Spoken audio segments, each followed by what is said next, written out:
Este programa é livre para todos os públicos.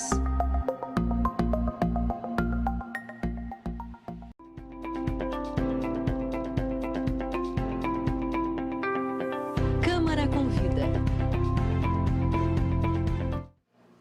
Olá, você que acompanha a TV Câmara, seja muito bem-vindo a mais um Câmara Convida, o nosso programa semanal de entrevistas. E nesse programa eu converso com o jornalista e escritor Edson Rontani Júnior, que está lançando A Foto e a História, Piracicaba Antiga, um livro com muitas recordações de Piracicaba, com muitos momentos de Piracicaba em diferentes épocas. Então, antes de mais nada, Edson, seja muito bem-vindo ao Câmara Convida. Eric, muito obrigado pelo convite. Eu que agradeço aí por estar presente nesse programa aí de tão alta audiência, né, e também que leva muito a cultura para o piracicabano. Ó, o livro aqui tá na minha mão, certo?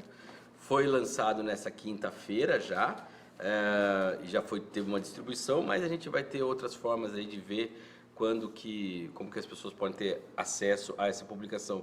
Mas antes de falar disso, vamos falar um pouquinho de como que surgiu, né, a coluna. É uma coluna que você faz semanalmente lá no jornal A Tribuna e que se tornou esse livro. Como que essa ideia surgiu? Eric, na verdade eu sou um colecionador ou um acumulador. Eu tinha um monte de fotografias em casa que vieram de familiares, de conhecidos, e a gente acaba se tornando um magnetismo natural, né? As pessoas sabem que você coleciona e mais fotos vêm, né? Aí em 2006, 2007 eu conversei com o Evaldo Vicente, seu pai, aliás, né, na Tribuna Piracicabana, com a ideia de publicar uma coluna sobre a foto e a história. Uma fotografia que tivesse algum significado no contexto da sociedade piracicabana e uma pequena história. Em época da internet, hoje de postagem, de imitações, né, de postagem, Instagram, Twitter, Facebook, a gente criou uma pequena história dando o contexto daquele cenário que aparecia na fotografia. Anos depois, conversando com o Evaldo, ele me falou: puxa, você fez um negócio que seu pai já fazia. E eu não sabia disso. Em 90, 91, também nas páginas da Tribuna, página 2 da Tribuna, havia um resgate cultural histórico com fotografias antigas. E ele me pegou um exemplar e falou: você simplesmente está fazendo uma herança que seu pai deixou. Eu falei: nossa, foi uma coisa tão natural que eu não me espelhei no passado, né? E de lá para cá a gente vem publicando na Tribuna Piracicabana uma coluna semanal aos sábados, né? Posteriormente isso virou um blog, que é a fotohistoria.blogspot.com. Aí eu criei uma fanpage no Facebook e também um perfil no Instagram. Então, assim, como você mesmo disse, quem não pôde acompanhar a impressão, a versão impressa, pode acompanhar pelas mídias digitais e também na Tribuna Piracicabana, todo sábado, uma foto e uma história curiosa de Piracicaba. Não são fotos repetidas, tem uma fotografia, inclusive, que está nesse livro, só para você ter noção, Eric, de uma vaca em plena sala de aula, em 1915, na Exalc. Antigamente o aluno não ia até o pasto, a vaca é que vinha até o local do ensino catedrático, acadêmico. Então são fotos curiosas que muitas vezes as pessoas não conhecem, né? Então foge um pouco do tradicional do resgate histórico que Piracicaba já conhece. Agora você citou, né? Eu ia colocar isso em pauta, né? O Edson Rontani Júnior é filho do Edson Rontani, do grande Edson Rontani, aí o cartunista histórico, aí que trouxe a vida, o nhoquim, né, o símbolo do 15, e é curioso, né, que ao mesmo tempo que você tem a sua influência em relação ao seu pai, eu também tenho em relação a minha. Você citou meu pai aqui, né, lá da Tribuna, mas fala um pouquinho de como que essa relação com o seu pai, como o trabalho dele te formou enquanto jornalista também, né, e também enquanto cidadão, de gostar de Piracicaba, de gostar das coisas da cidade e se tornar esse colecionador, né? O sobrenome, né, Eric, é sempre uma herança que a gente carrega com muito peso, né? Afinal, nossos pais, o seu é de Laranjal Paulista, mas já é piracicabano da Gema há anos, né? Meu pai foi a segunda geração de piracicabanos e deixou uma herança aí que foi retratada, ambas as situações. O Evaldo Vicente, o Edson Rontani, trabalharam no jornalismo, na imprensa local. Meu pai, por 49 anos, embora não fosse da imprensa, era funcionário público estadual, lotado na Casa da Agricultura, antiga Casa da Lavoura, em Piracicaba, mas como hobby fazia os desenhos, né? Então, assim, a gente veio de uma coisa natural, até porque a herança, além de ser intelectual, ele deixou muita coisa em papel, muita coisa já arquivada, que simplesmente eu fui ali, fui catalogando, e nesse livro, inclusive, eu dedico algumas páginas para ele, como, por exemplo, você sabe, né, o público também conhece, as gerações, elas surgem, vão e vêm, as coisas antigas se tornam novas para as gerações novas, gerações atuais. Então, eu apresento nesse livro, por exemplo, uma charge do Inhoquim, em 1992, veiculada inclusive na própria tribuna Piracicabana, quando ele tomava um elixir para o campeonato brasileiro. Aquele corpo esquálido, magro, né? Mas ele tinha já aqui o muque, vamos dizer assim, alcançado por esse elixir, para enfrentar aí os times das principais divisões na ocasião. No filme também temos, ou melhor, na fotografia, no livro, nós temos a fotografia do Cícero Correia dos Santos, que foi um importantíssimo fotógrafo do jornalismo local e também teve o seu espaço na questão de fotografias no nosso município. Ele, nos anos 60, personificou, como um dos primeiros avatares aqui de Piracicaba, inclusive, personificou pessoalmente o Inhoquim. E é caricato ver a fotografia dele, de bigodinho, de calça pula-brejo, de bota, segurando uma gaiola, personificando aquele mascote do nosso tão querido alvinegro. E é uma coisa satisfatória. Tudo isso que nós estamos colocando hoje no papel, ele é também uma herança deixada para o futuro de Piracicaba, Eric. Você falou do Cícero Corrêa dos Santos, né, que é um fotógrafo. Claro que, se estamos falando de fotografias, estamos falando também de fotógrafos, né? Quais outros fotógrafos que que entraram aqui com suas produções? Eu sei que tem o Henrique Spavieri, que nós tivemos a oportunidade de conviver muito tempo com ele, o Idálio Filetti também, que é muito famoso, mas conta um pouco desses fotógrafos que municiaram hoje essa sua coleção e que está no livro. A história da fotografia em Piracicaba ela é curiosa. Começou há pouco mais de 100 anos através do Coso, o fotógrafo Coso, que inclusive assinava as suas fotografias. Só para você ter noção, o acervo de fotografias do Instituto Histórico e Geográfico de Piracicaba é formado em grande parte pelo Coso. Ele que teve inclusive aqui próximo ao Hotel Beira Rio, uma empresa de revelação rápida, coisa difícil de se ter há 100 anos atrás, né? Nós relatamos, inclusive, nesse livro, fotografias em papel, que foram resgatadas. Aquele tempo, Eric, não era como hoje, que você tira a fotografia e vê se a pessoa piscou, está olhando para o lado. Você tirava uma fotografia e esperava uma semana para ser revelado, que normalmente não era feito aqui, ia para São Paulo. Então, nós temos no livro alguns exemplos, como o Idálio Filetti, uma fotografia dos anos 40, da arquibancada do Clube Atlético Piracicabano, o CAP, que não existe mais, na Vila Resende. Temos fotografias do Cícero Correia dos Santos e feitas por ele, né? Fotografias do Lacorte, que foram outro profissional importante. Não está no livro, mas o resgate cultural também acontece com fotografias do Isolino Nascimento, ele que me deu aula, inclusive, em comunicação social na área de fotografia, de pessoas como Davi Negri, Diógenes Banzato, Henrique Spavieri, que você citou, que é a geração dos anos 80, né? No Diário de Piracicaba, no Jornal de Piracicaba e tantos outros que estão no dia a dia, registrando hoje, quem sabe no futuro venha um outro Edson Rontani Júnior e registre essa atualidade com pandemia, com mudanças sociais, econômicas que nós estamos vivendo nessa atualidade. Algumas fotografias são de bancos de imagens, né? Mas a grande maioria, Eric, ela vem do acervo próprio da minha família, como eu disse, conseguida ao longo das últimas décadas, desde 82, se eu não me engano, já há 40 anos, portanto, eu coleciono fotografias. Temos fotos cedidas, por exemplo, pelo Rotary International, temos fotografias cedidas pela FOP Unicamp, no caso do Mário Dedini, de outras pessoas, uma que você folheia, inclusive, é da Ivana Negri, né, uma escritora famosa de Piracicaba. Uhum. Ela tem fotografias importantíssimas, acabou cedendo, se eu não me engano, meia dúzia de fotografias para esse livro. Então, a contribuição é muito importante. Eu considero que, por exemplo, se você deixa uma fotografia numa gaveta, num armário, quem é que vai usufruir dela?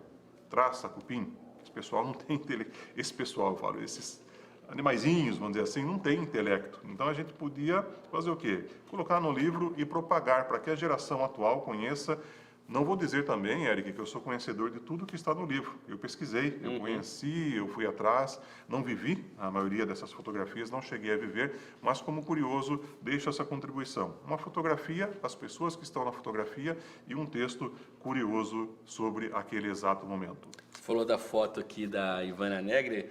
É curioso que eu que gosto de música, né, sei um pouco, né, da história do rock aqui em Piracicaba.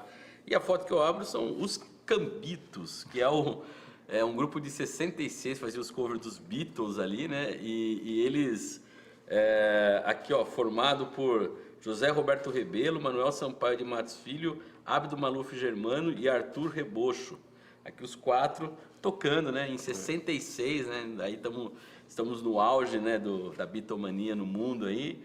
E eles aqui fazendo em Piracicaba o cover dos Beatles, muito bacana. Agora, você lembrou bem, né? Até eu tenho o prazer de quando o Edson Rontani Júnior começou a coluna Foto História, a Foto e a História, eu era editor da Tribuna na época, né? E assim, eu me lembro de receber as fotos e sempre era curioso editar porque era legal você ver já, né? Você sempre instigou essa curiosidade. E você optou por fazer textos pequenos, né? Dar destaque para a foto. E hoje essa é uma linguagem muito moderna, embora esteja falando de foto antiga, a linguagem de uma foto, de um texto pequeno ali falando sobre a foto, é uma linguagem que você tem, como você falou, em Facebook, em Instagram, né? Até quando você vai mandar num WhatsApp, por exemplo, você manda sempre um texto reduzido. Como que você vê esse caráter da coluna, que agora se virou um livro, dentro dessas transformações da mídia em geral, assim, né? Você consegue trazer algo realmente substancial sobre a história dentro de uma nova linguagem comunicacional, né? Como que é para você, enquanto jornalista, trazer esse aspecto aí informacional? Como você mesmo disse, os Cambitos, se você for ver, tem 2 páginas e 2 fotografias, mas a história deles, Eric, dá um livro, né? E, infelizmente, não deixaram registro fonográfico nenhum. Fonográfico que eu falo, fita gravada, sim, fita de rolo, nós não sabemos quem ou o que executavam os Cambitos, a não ser pelos registros de pessoas que viveram na época, né? Então é importante esse resgate, por isso que eu fui além do livro, fui também nas mídias digitais, temos um canal no YouTube, no qual resgatamos inclusive as publicidades. Esse novo meio de comunicação, que é a internet, não tão novo assim, já existe desde a década de 90 aqui no Brasil, ele é um desafio, né? Então, muitas vezes a fotografia, como eu disse, não é uma fotografia social, 2, 3 pessoas, mas de um ambiente. Nós temos a fotografia, como eu disse, de uma vaca na sala de aula, de 1915, a foto da aretuzina, que muita gente não conhece, mas se eu falar que é a indústria Boys, possivelmente vá conhecer. Nós temos fotografias do Mário Dedini, muita gente fala que mora no Mário Dedini, vai na escola do Mário Dedini, mas não sabe quem foi o Mário Dedini, né? Uma fotografia que você está vendo aí, que é muito curiosa, que é a Casa Pernambucanas, tirada inclusive pelo Filete nos anos 60, você vê que a esquina ali da Rangel Pestana não mudou, com a governador não mudou muito. Então, assim, é um resgate curioso. A gente nota que as pessoas se interessam muito por fotografias antigas, para saber como estava e como ficou. Até porque eu uso muito isso. Nós devemos nos espelhar nos erros do passado para não cometê-los no presente, muito menos no futuro, né? Deu certo isso, deu certo aquilo. A comunicação, ela funciona principalmente para atingir uma nova geração que está formando, que nós comunicadores temos no dia a dia, né? A leitura aprofundada, ela daria, como eu disse, no caso dos Cambitos, um livro inteiro. Tivemos aqui em Piracicaba as Noites de Pira, do Ferreira, né? Que ele fala da vida cultural de Piracicaba nos anos 70. Tivemos por aqui Johnny Metz, que foi um dos medalhões da CBS, atual Sony gravadora. Tivemos os Cambitos, tivemos Roberto Carlos, que parou praticamente a cidade de Piracicaba. Então tudo isso deu um livro. O que a gente quis fazer foi pegar um registro de certo momento, fazendo com que muita gente se espelhasse nisso. Nós não somos da geração que conheceu o Comurba, mas ouvimos falar da queda do Comurba, né? O livro traz algumas referências, inclusive a sua capa é uma comemoração que nós tivemos na Praça José Bonifácio, no dia 1º de agosto de 1967. Uma foto que, se você for ver na sua totalidade, ela está parcialmente, praticamente, para poder caber no seu contexto, né? Uma multidão que lotou a Praça José Bonifácio, do início ao fim, não somente em frente à praça. Mudou alguma coisa? Praticamente a igreja continua a mesma situação, mas a gente vê, ou, por exemplo, ali uma parte do Hotel Central que não existe mais, né? Então é curioso fazer essa comparação. Olha, aqui você tinha, por exemplo, a forca. Piracicaba teve a forca, teve o Pelourinho, mas não existiam fotografias na época. Então essa contextualização dá a intenção do público atual de conhecer um pouco da história. E olha que Piracicaba tem história, afinal são 255 anos oficiais que o município tem de história e muita coisa para contar, né, Eric? Perfeito, legal. É bom entrevistar jornalista, viu, gente? Aqui, jornalista, você faz a pergunta, ele consegue permear ela de uma maneira muito ampla. Então, é muito fácil a conversa correr, né, Edson? Agora, uma coisa que você colocou que eu acho muito interessante, né? Eu me considero de uma nova geração, não da nova geração, mas de uma das novas gerações aqui. E a gente já viu muitas transformações na cidade, né? Você tendo contato com essas fotos, tendo contato maior de pesquisa, quais são as transformações que te impactam, né, de você olhar como era e como é hoje a cidade?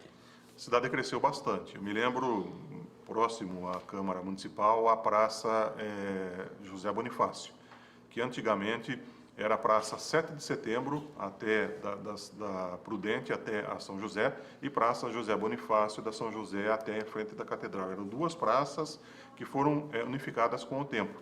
Impactou muito a remodelação, a criação do calçadão em 1979 e 1981. Impactou pelo quê? Era uma novidade. A praça, ela tinha bolsões de estacionamento no seu entorno e o trânsito, como é hoje, parcialmente como é hoje, né? Mas quando foi feita essa remodelação, teve que se escavar a praça, né? Ali se encontrou diversos restos mortais, principalmente de indígenas, né? Então, assim, esse foi um impacto social. Hoje muita gente vem na praça passear, aos bancos, atividades culturais, recreativas são realizadas na praça com o objetivo de ocupá-la, os eventos cívicos, mas a cidade mudou muito, principalmente se nós voltarmos para esses anos 80, que praticamente é quando nós fomos criados, éramos ainda criança, né? Você vê o trânsito de Piracicaba. Hoje Piracicaba tem o quê? 2 veículos por habitante. Então, mudou-se muito a estrutura da malha viária de Piracicaba. O impacto político também é diferente. Nós temos aqui, por exemplo, nesse auditório em que nós estamos falando, a fotografia do Coelhinho, né, que leva o nome desse ambiente. Eu até cito assim numa certa ingenuidade, porque quando eu era criança, tinha 6, 7 anos, eu ouvia muito meu pai falar que ia visitar o Coelhinho. E quando criança, você imaginava o quê? Lá vem o Coelhinho da Páscoa, né? Então não era o vereador Coelhinho que vinha. Então a gente tem esse potencial, eu coloco muito assim do coração que a gente sentiu nessa época, né? O amadurecimento, inclusive, enquanto pessoa, né? Sabendo que hoje o Coelhinho foi um importante político do município de Piracicaba. A contextualização, Luciano Guidotti, Mário Dedini. O livro ele se divide em algumas etapas: personalidades, locais e artes. Né? Na questão de arte são vários desenhos, então não é bem a foto e a história, sim o desenho e a história. Mas as localidades, principalmente de Piracicaba, são impactantes. Se você for ver a Boys, na margem esquerda do rio Piracicaba, não é nada daquilo que a gente conhece nos dias atuais. O shopping center, a margem do shopping center, na época, até os meados dos anos 80, era um matagal imenso, só tínhamos a faculdade ali. Então a gente nota o impacto que trouxe esse avançar. Nós estamos acostumados, principalmente nós que vivemos aqui no centro, a olhar para o nosso umbigo. Piracicaba é esse centro, mas não é. Outro dia eu fui por Santa Fé, distante, a gente nota que como Piracicaba cresceu. Tanquã, por exemplo, ainda continua tendo as suas características regionais do mini Pantanal de Piracicaba. Então todo o impacto ele traz uma mudança que às vezes não é bem aceita, mas que nós devemos propagar. Hoje, Eric, Piracicaba é uma cidade cosmopolita. O que é? Ela é internacionalizada, entre aspas.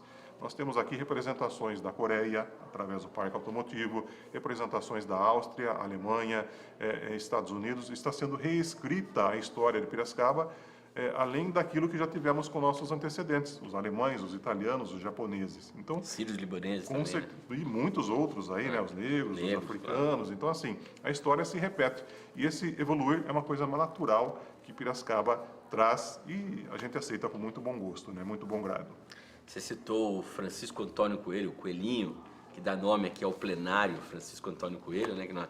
Aqui da Câmara, né? Onde nós estamos gravando o programa Câmara Convida. É interessante também a gente lembrar que a história é feita de personalidades, né? Nós tivemos esse ano aqui o falecimento de 2 ex-prefeitos, né? Tanto do Mendes Tami em abril e agora, mais recentemente, em julho, do Adilson Maluf. Você contou do shopping, por exemplo. O shopping foi um empreendimento inaugurado no período do segundo mandato do Adilson, né? Então, assim, a história também é feita por essas personalidades, né? Então, vai passando, elas vão, né, falecendo e tal, e se não é a foto, se não é o registro, o que a gente fica sabendo dessas histórias, né? Como que isso impacta para você, né? A gente que convive na cidade e começa a lembrar de tantas pessoas que já se foram. Se a gente for lembrar, o seu pai, né? Um deles, mas se a gente for puxar de cabeça aqui, ex-políticos, empresários, enfim. Como que para você isso reverbera, assim, tendo esse contato com essas fotos? Muitas vezes você pega uma foto, tá lá o Adilson Maluf, né? Tá lá o Tami, né? Então, como que é isso para você? Eric, eu trabalho em comunicação desde 79, portanto, há 43 anos. Comecei com 11 no Jornal do Povo, sendo editor do caderno infantil, né? Depois passei pela Rádio Difusora, a Rádio Alvorada, a TV Beira Rio. Hoje atuo na assessoria de imprensa. Então, sempre fui um curioso, sempre acompanhei, né? Do rádio, trouxe muitas gravações em tapes, etc. e tal, no qual a gente resgata, inclusive, ao longo do tempo. As pessoas passam, as pessoas vão e vêm, a maioria morre, todos morrem, né? Não a maioria, todos morremos, né? Então, esse registro precisa ficar destacado na sociedade. O que nós precisamos é de pessoas que resgatam a sociedade, como Cecília Elias Neto, eu, Eric, né? Seu pai. Nós precisamos não deixar cair no esquecimento. A gente deixa de existir a partir daquele momento que nós não somos uma lembrança, que nós não somos um retrato no porta-retrato na estante de casa, né? Então é triste isso, porque muita gente contribui e esse resgate ele é eterno, ele se renova a cada dia, né? Nós temos aí diversas situações no qual nós podemos nos alavancar nessa situação, né? Você citou o Adilson Maluf, né? Outros, Humberto de Campos, Tami, quanto esse pessoal fez, quanto impactou no nosso dia a dia, queira ou não queira, a abertura ou fechamento de uma rua, como eu disse, numa praça, José Bonifácio, ela impacta no nosso dia a dia. Se você não passar no calçadão, você vai passar por outro trecho, quer dizer, a gente pensa que não tem um impacto, mas tem, totalmente tem, né? Eu, quando estudava na faculdade, Unimep, no centro, falavam que ia abrir o shopping center, todo mundo falava no meio do matagal, né? No meio do nada, no meio do rio. Hoje é a nossa esquina, a gente vai a pé, né? Então, assim, esse evoluir é muito importante. E as pessoas, com certeza, contribuem para todo esse processo evolutivo. Você falou, eu citei aí o Coelhinho, me lembro também do Cobrinha. Imagine uma criança de 7 anos ouvindo falar que ia visitar o Coelhinho e o Cobrinha. O que a gente vai ser? Vai ser picado pela cobrinha ou vai ouvir o cantor Cobrinha, que é famoso? Então, tudo isso eu resgato de coração, deixo como, inclusive, presente para Piracicaba, nesses 255 anos de fundação, essa obra que, espero que no futuro aí, ajude muito a pesquisa, a recordação, a lembrança de quem viveu na cidade, né? Com certeza, Edson. Nós estamos, infelizmente, com o nosso tempo já passamos aqui até do prazo, mas é importante muito essa questão do resgate. Nós aqui na Câmara temos o setor de documentação e arquivo, tem o IHGP, que faz um trabalho brilhante também de resgate, tem o arquivo público, que é da Prefeitura, tem a biblioteca, né? Esses órgãos, né, que estão aí sempre trabalhando. Tem o arquivo lá da Unimep, que é muito importante, lá do Marto Watts, também, inclusive com o acervo do querido Rocha Neto, lá todo lá sendo preservado. Realmente é um trabalho que eu também gosto muito desse resgate, porque o resgate histórico diz muito como nós estamos agora, né? Você resgata a história, né, para falar mais do presente do que só da história, né? Então, Edson, eu agradeço demais que você tenha vindo aqui, por ter aceitado o nosso convite. Deixe novamente aqui o caminho para quem quiser acompanhar o seu trabalho, além do livro, né? Você tem os seus perfis aí nas redes sociais, fique à vontade e fique sempre aqui de portas abertas para voltar quando tiver mais trabalhos. Agradeço. Lembrando que o livro já está esgotado, ele vai ter a sua versão digital através do site do IHGP, o Instituto Histórico e Geográfico de Piracicaba, nos próximos dias, possivelmente a partir de agosto, que é o aniversário da cidade. Temos o blog, que é Foto e a História, blogspot.com, só.com. Temos o perfil no Facebook, que é Foto e a História Piracicaba Antiga, no Instagram Antiga Piracicaba, tá? E também no YouTube Antiga Piracicaba. Você pode acompanhar aí, mandar inclusive suas contribuições. Não sou o dono de toda a história de Piracicaba, muita coisa ainda tem que ser resgatada, mas se você quiser contribuir, pode enviar inclusive por esses canais a sua fotografia, com o maior prazer estaremos divulgando em um dos veículos, e aos sábados, todo sábado de manhã, né, na Tribuna Piracicabana, a coluna A Foto e História, destacando um ponto importante e fazendo com que as pessoas repensem, né, sobre aquele fato, sobre aquela questão que a gente está abordando. Perfeito, Edson. Muito obrigado mais uma vez. E obrigado a você que acompanha o Câmara Convida. Mais uma edição. Eu tive o prazer de falar com o Edson Rontani Júnior aqui sobre a foto e a história. Então, se você quiser saber mais de Piracicaba, conhecer Piracicaba do passado, é só seguir aí os perfis nas redes sociais. E agradeço novamente pela companhia, sempre aqui na TV Câmara, nos canais 11.3 em sinal aberto, canal 4 da Claro Net, canal 9 da Vivo Fibra, as retransmissões nas redes sociais, seja no Facebook, no YouTube, no nosso site oficial, câmarapiracicaba.sp.gov.br. Muito obrigado e até a próxima.